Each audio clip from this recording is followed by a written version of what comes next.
yeah, Alan Grant is still alive in this alternative universe. So what would happen is, well, obviously, I'm pretty sure the rest of the opening in this alternative universe will remain the same. But after the Spinosaurus chasing, they would meet Bull, and of course, the fight between the Spinosaurus and the T-Rex would still happen, but this time, Bull is a lot more cautious. He is a bit more sort of hesitant to fight the Spino. Because, well, Cody Center pointed out in his video that a scientifically accurate Rex will not flat out start a fight. Because that has always been the biggest downfall of the engine T-Rex. It's always starting to fight and ends up losing said fight. But with Bull being a scientifically accurate Rex, he's a lot more cautious, but Spinosaurus will probably still attack Bull.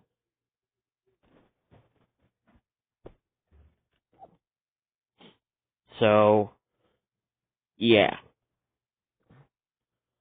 So, what would this mean for Bull? Well, obviously, he can handle the damage that Spinosaurus is giving on. It's like, yeah, he can handle that damage. So, as a result, he'll be fine. But I cannot say the same goes for 87. If anything, 87 is going to get destroyed. Because all the Bull has to do is to simply bite down on 87's neck, and he could do some serious damage. And with him being a scientifically accurate T-Rex, he'll have a better holding on grip than his engine counterpart did.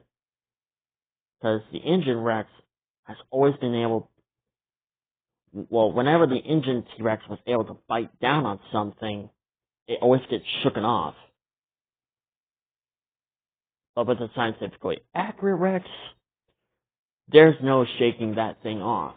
If anything, once when he's got you, it's over. He's gonna stay on to you. He's gonna not let go. If anything, he's gonna do some serious damage. And 87 has incredibly thick skin, but even that hide can take so much damage. So if anything, 87, he's gonna back off. He's gonna be the one to back down.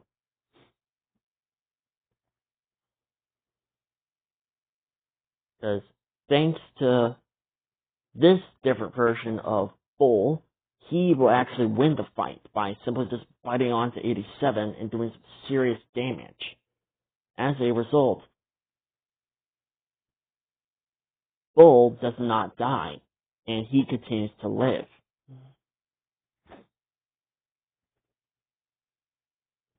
And this would result in 87 being severely injured, thanks to that fight that he received from Bull. Now, what does this mean for the rest of Jurassic Park 3? Well, let's just say that the rest of the events will remain the same. But with 87 just now officially avoiding T-Rexes.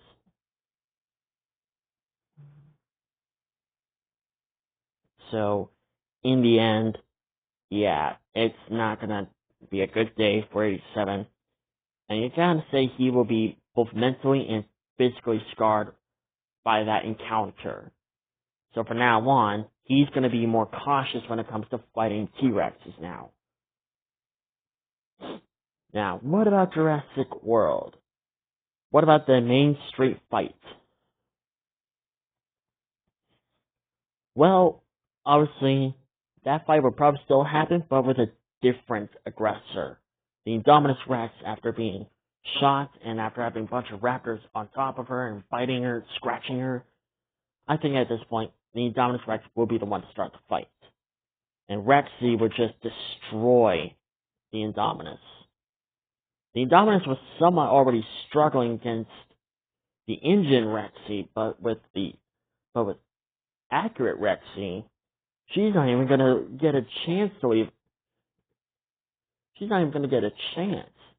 She might do do some damage, but it wouldn't be enough to fully phase accurate Rexy. Accurate Rexy would just destroy the Indominus. In fact, I'm pretty sure scientifically accurate Rexy would kill the Indominus and not the Mosasaurus. So in the end, Rexy might have a few injuries, but nothing too severe. So in the end, Rexy would be victorious again. And should we even need Blue's help in order to kill the Indominus? If anything, Rexy is just cooking the Indominus Rex. The Indominus Rex is cooked. She's cooked. There's no way she's gonna fight a scientifically accurate Rex, let alone stand a chance against one.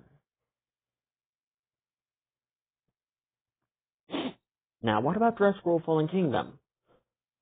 Well, that guy already didn't even notice the engine Rexy, and by the time he did, Rexy, well, she wasn't on top of him like already about to eat him, but she was already on top of him.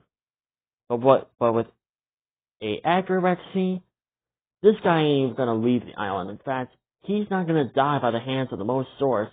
He's gonna die by the hands of Rexy. Oh yeah, I forgot Camp Cretaceous. So what does this mean for the campers? Well, obviously, I think they might find it more difficult to survive on an island where accurate Rexy is alive and where accurate Rexy is like roaming around. So if anything, I think it would be impossible for the kids to survive. Well, let's just say they can still survive just like in the original timeline, but they'll be a lot more cautious on entering the main street because they know that Rexy, well, is a scientifically accurate Rex, and as a result, avoiding her will be a lot more difficult. Now, what about Jurassic World Dominion? Obviously, Rexy would just destroy freaking Zeb. Zeb wouldn't even get a chance. So in the end, I would say that the scientifically accurate T-Rex, if that was in Jurassic Park, or maybe, let's say, our favorite T-Rexes were scientifically accurate T-Rexes, then a lot would change.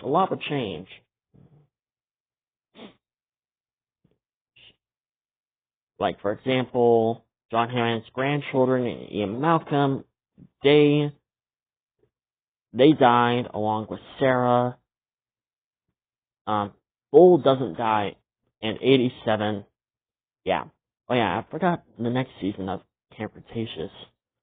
Oh yeah, that whole mind control thing, I'm pretty sure Big Edie would have killed 87. So 87 would have died by the hands of Big Edie. So yeah. RIP 87. You challenged the wrong T-Rex.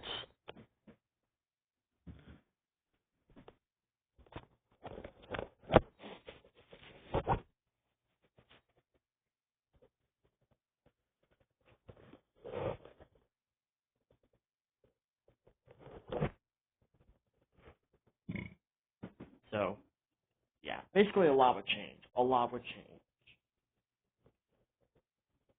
If the scientifically accurate T-Rex was in the Jurassic franchise. As for Jurassic World Rebirth, I don't know how that is going to play out with the T-Rexes. We'll just have to wait and see. Until then, yeah, I hope you guys liked this video. Don't forget to subscribe, like, comment, and let me know in the comments below, what do you think would happen if a scientifically accurate T-Rex was in the Jurassic franchise? I would love to hear your thoughts in the comments below. Anyways, I hope you guys have a great day, and I'll see you guys in the next video. Bye-bye.